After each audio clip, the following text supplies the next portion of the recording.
Dr. Metzner, yesterday there was some conversation during cross-examination about malingering and the tests that were validity tests and tests for malingering. Do you remember that? I do. I want to make sure that we're clear on what those tests and your opinions about malingering are and what they are not. Are those validity tests and those tests for malingering, are those guarantees of accuracy or trustworthiness for all the statements that the defendant makes? No. What is it that they're talking about when you talk about malingering?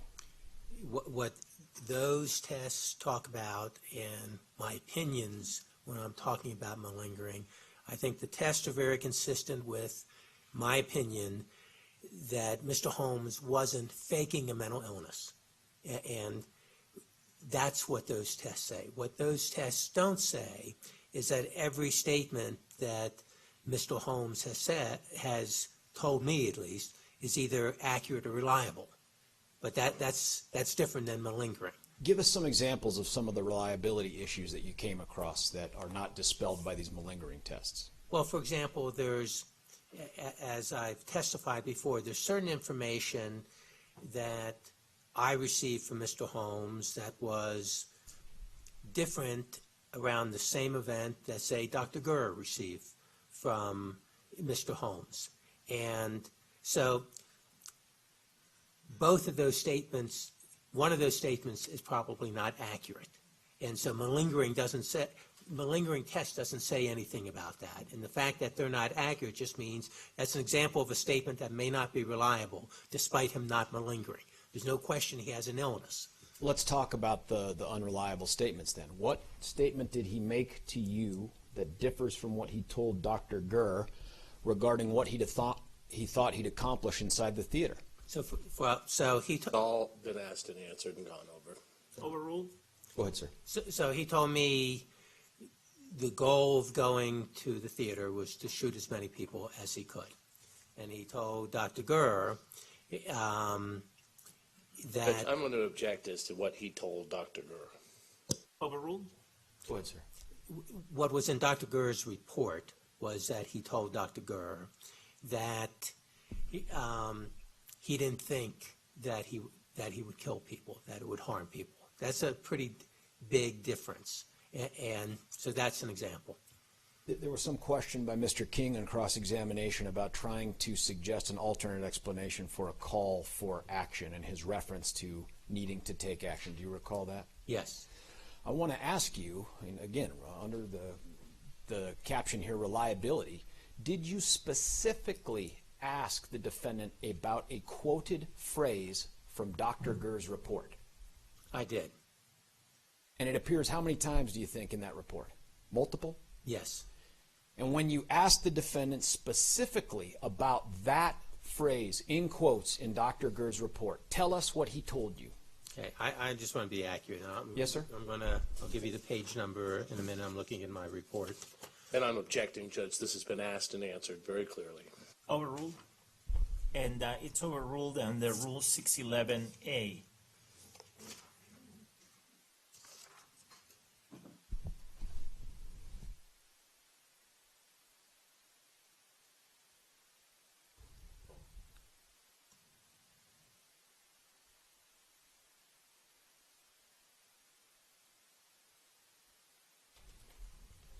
Well, specifically I'm referring to page 7. Specifically with regards to the quotes call for action, he just made it clear to me that he had not used that phrase, call for action. Now, did you follow up with Dr. Gurr about that to see if maybe there had been a mistake or she'd misheard it? I did. What'd she say? And she said that he had used that term, call for action. Did you confront the defendant about that? Objection. Asked and answered. Overruled. Yes, and he didn't have an explanation for the discrepancy. Now, Mr. King had asked you before on cross-examination about whether delusions have the ability to change over time. Do you remember that? Yes. Is this what we're talking about right here, in your opinion, the result of some sort of change delusion? No, I don't think that is an example of that. Another one, another area that you touched upon. He told you why he didn't study for those prelims. Do you remember that? Yes. What was it he told you?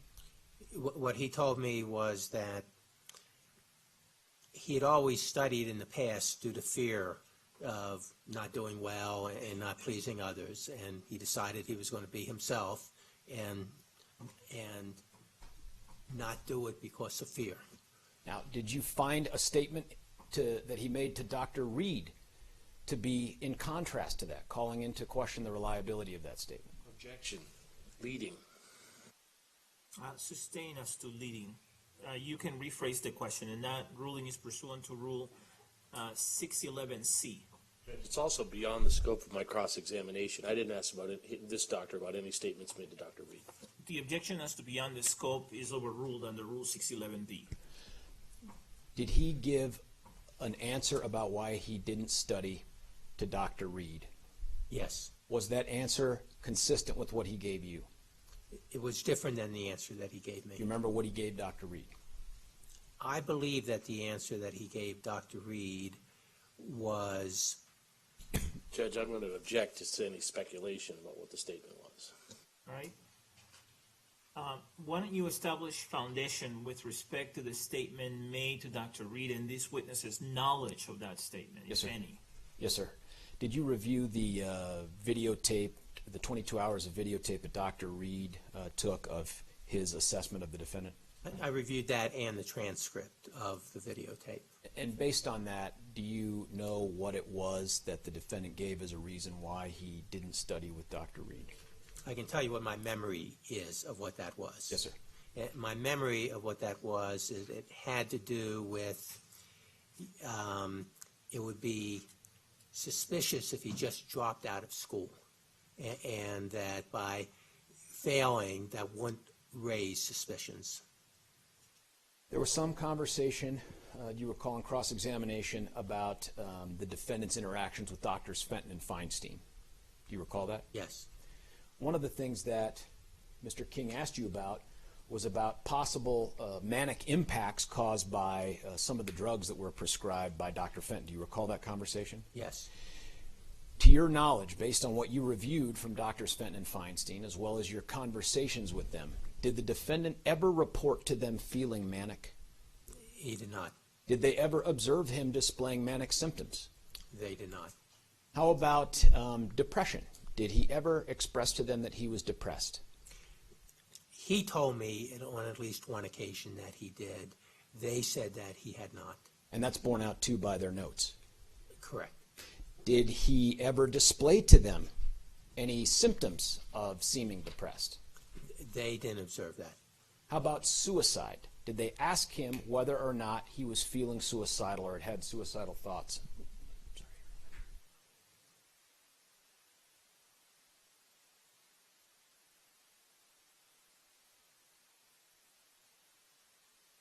I'm sorry. We're doing real time looking at the transcript. I just want to make sure the last answer to the question about did they observe any signs of depression with the defendant, you said what? I said I do not think that they did. Okay. In terms of feeling suicidal, did they ask the defendant, in fact, when I say they, I mean Miss Roth, Dr. Fenton, Dr. Feinstein, did they ask him whether he was feeling suicidal? Yes. And what did he tell them? And he denied suicidal thinking. Every time? Correct. In fact, did he answer a question about whether or not he'd ever attempted suicide with them? I believe so, and there wasn't a history of past suicide attempts that was elicited. Thank you. One of the other things that was talked about in cross-examination was this idea of someone believing that something was illegally wrong, but could they then believe that it was still socially acceptable? Do you recall that exchange? Yes.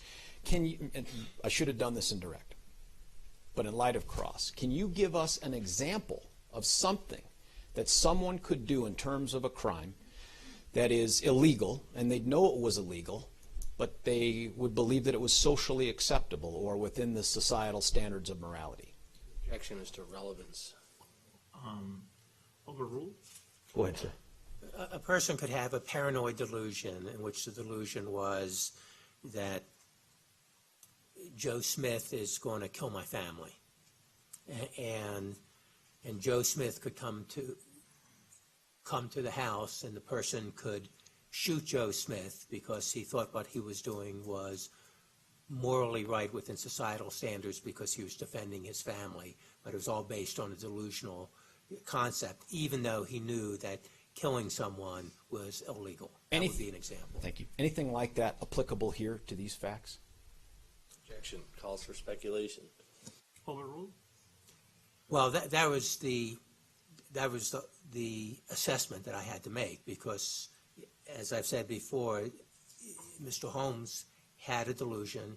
He acted on the delusion, which was related to everything that he did. But in my opinion, for the reasons I've already given, I thought that he had the capacity to distinguish the difference between right from wrong at the time of the commission of the alleged acts. Let's go even farther. Did the defendant at any time during your 25 and a half hours with him ever express to you that he believed that what he did was either socially acceptable or that society would accept and agree with what he did? No. Are there any actions that you have seen in the now 90,000 plus pages of discovery, the videos, the audio, the pictures, everything, that suggest that the defendant believed that what he had done in that theater by murdering those people and trying to kill the others would have been socially acceptable or that society would understand and approve of it? No.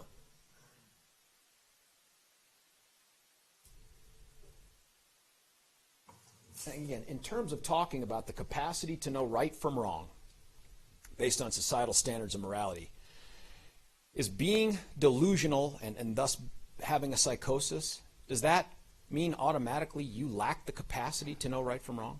Objection. Asked and answered. Overruled? It does not.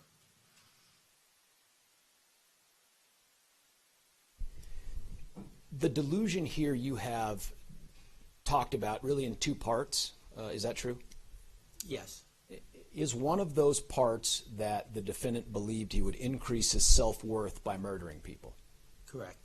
And the other part is that he would feel better? Objection. Asked and answered. Sustained. Doctor, is the part of the delusion about increasing his self-worth also in part about making himself feel better because of the increased self-worth? Objection. Asked and answered. Sustained.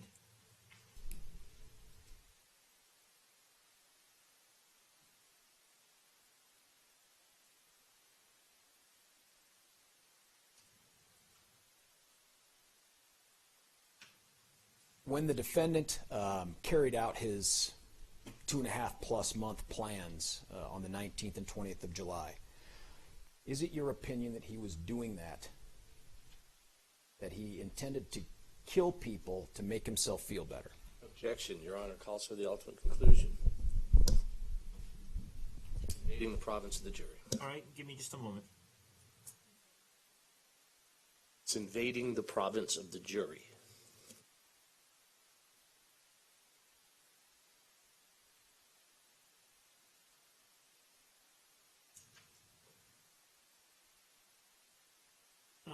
The objection is overruled.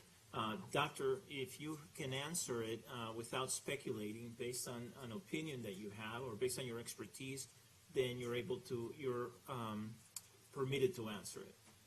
Can I have the question repeated? Yes, Mr. Brocker, do you want to repeat the question? Can I have a moment, Your Honor? Yes.